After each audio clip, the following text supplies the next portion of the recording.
Rečeno je da su dvije glave bolje od jedne. Imajući to na umu, pažljivo smo slušali vaše povratne informacije. Ono što smo naučili je da su zapravo dvije ruke bolje od jedne. Tako smo razvili ovu pedalu za nogu. Izrađena je od polietilena visoke gustoće, nehrđajućeg čelika i aluminija. Dakle, lagana je, može se montirati na bušilicu s kabelom ili bez njega, budući da se montira na stvarne dijelove ručke bušilice. Ima mehanizam sa oprugom, što znači da će se uvijek vratiti u neutralnu ili isključenu poziciju kada uklonite nogu s pedale.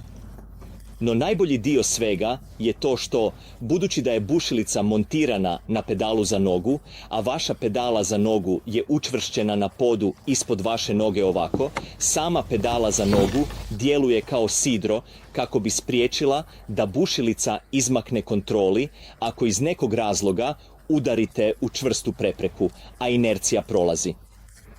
Kroz osovinu i natrag do bušilice sada je vrlo osjetljiva na pritisak, tako da samo jedan mali dodir može vam omogućiti da prilagodite svoju brzinu kako želite.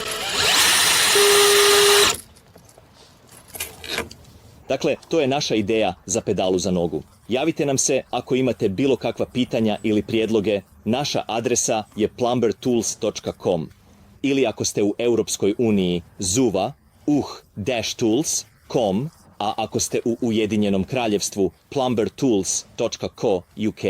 Hvala na gledanju. Ćao!